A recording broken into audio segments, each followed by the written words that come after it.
இன்றைக்கி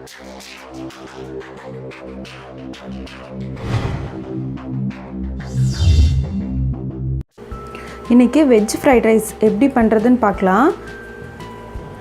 ஃபஸ்ட்டு இது மாதிரி ஒரு பேனில் 8 கப் வாட்டர் விட்டு, 1 கப் பாஸ்மதி ரைஸ் நான் இன்றைக்கி எடுத்திருக்கேன். 1 கப் பாஸ்மதி ரைஸ்க்கு 8 கப் வாட்டர் விட்டு இதை நல்லா கொதிக்க வச்சுருங்க. இப்படி நல்லா கொதிக்க ஆரம்பித்ததும் 1 டீஸ்பூன் அளவுக்கு ஆயில் ஆட் பண்ணிக்கோங்க. அப்புறமா 1 டீஸ்பூன் உப்பு ஆட் பண்ணிக்கோங்க. 45 மினிட்ஸ் பாஸ்மதி ரைஸ் எடுத்து நான் நல்லா ஊற வச்சுட்டு கழிஞ்சு வச்சுருக்கேன். இப்போ இதை ஆட் பண்ணிடலாம். ரைஸ் ஒரு 80% குக் ஆனால் போதும், ஃபுல்லாக குக் பண்ணிடாதீங்க. ரைஸ் 80% நல்லா குக்காகி வந்திருக்கு. இப்போ இதை நம்ம வடிகட்டிடலாம். பாருங்கள், இது மாதிரி ஒரு வடிகட்டியில் நல்லா வடிகட்டிக்கோங்க.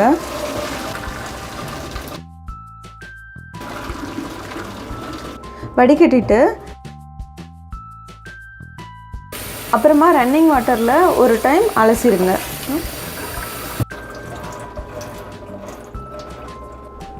இதில் இருக்கிற தண்ணியெல்லாம் நல்லா வடிட்டும். அதனால் இது ஒரு 10 to 15 மினிட்ஸ் எந்த ஒரு டிஸ்டர்பும் பண்ணாமல் ஒரு ஓரமாக வச்சுக்கோங்க. உங்களுக்கு இட வசதி இருந்ததுன்னா நீங்கள் ஒரு பிளேட்டில் போட்டு நல்லா ஸ்ப்ரெட் பண்ணி விட்டு வாட்டரை ட்ரைன் பண்ணிக்கலாம். அப்படி இல்லைன்னா ஒரு 15 மினிட்ஸ் நீங்கள் இதை அப்படியே வச்சுருங்க, எந்த டிஸ்டர்பும் இல்லாமல். வாட்டர் ஃபுல்லாக ட்ரைன் ஆயிரும். சைட் பை சைடு ஃப்ரைட் ரைஸ்க்கு தேவையான வெஜிடபிள்ஸ்லாம் நம்ம கட் பண்ண ஆரம்பிச்சிடலாம். ஃபஸ்ட்டு பேனில் 3 டேபிள் ஸ்பூன் ஆயில் ஆட் பண்ணிக்கோங்க. ஆயில் ஹீட் ஆனதும் துருவி வச்சுருக்க 4 பூண்டை சேர்த்திடலாம்.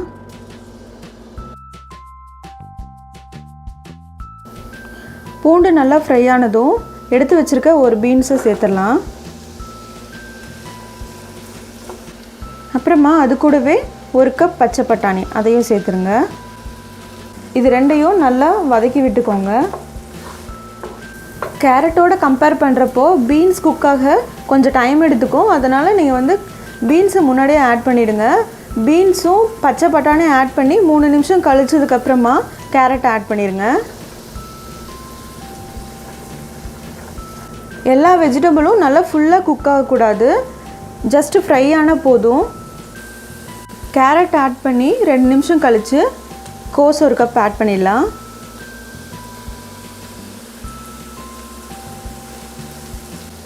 கோஸ் ஆட் பண்ணி கரெக்டாக 2 நிமிஷம் ஆயிடுச்சு. அப்புறமா இந்த டிஷ்ஷுக்கு தேவையான அளவு உப்பு ஆட் பண்ணிக்கோங்க. அது கூடவே 1/2 டீஸ்பூன் பெப்பர் பவுடர் ஆட் பண்ணிக்கோங்க. அப்புறமா 1 டீஸ்பூன் சோயா சாஸ் ஆட் பண்ணிக்கோங்க. அப்புறமா 1 table spoon red chilli sauce அதை ஆட் பண்ணிடுங்க. இப்போ இது எல்லாத்தையுமே நல்லா கலந்து விட்டுடலாம். சாஸ் எல்லாமே வெஜிடபிள்ஸில் நல்லா கலந்துருச்சு. இப்போது நம்ம ஆல்ரெடி ட்ரைன் பண்ணி வச்சுருக்க சாதத்தை இதில் ஆட் பண்ணிடலாம்.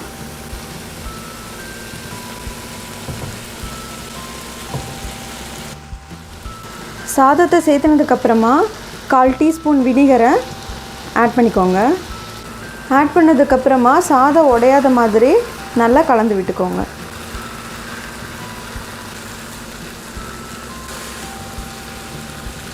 பாருங்கள், எவ்வளோ உதிரி உதிரியாக வருது. இது மாதிரி தான் இருக்கணும். அவ்வளோதாங்க, சாதம் எல்லாமே நல்லா ஒன்றோட ஒன்று நல்லா கலந்து வந்துருச்சு. ஃபைனலாக கார்னிஷிங்காக ஸ்ப்ரிங் ஆனியன் ஆட் பண்ணிக்கோங்க. அவ்வளோதான். இப்போ இதை நம்ம ஒரு சர்விங் பவுலுக்கு மாற்றிடலாம். அவ்வளோதான், வெஜ் ஃப்ரைட் ரைஸ் நமக்கு ரெடி ஆகிடுச்சு. இதை நீங்களும் உங்கள் வீட்டில் ட்ரை பண்ணி பார்த்துட்டு உங்கள் ஃபீட்பேக் அண்ட் கமெண்ட்ஸை கண்டிப்பாக என் கூட ஷேர் பண்ணிக்கோங்க. இந்த வீடியோ உங்களுக்கு பிடிச்சிருந்ததுன்னா நிக்கிஸ் கிச்சனுக்கு சப்ஸ்கிரைப் பண்ணுங்கள். வேறு ஒரு இன்ட்ரெஸ்டிங் ரெசிபியோடு உங்களை நான் மீட் பண்ணுறேன். தேங்க்யூ.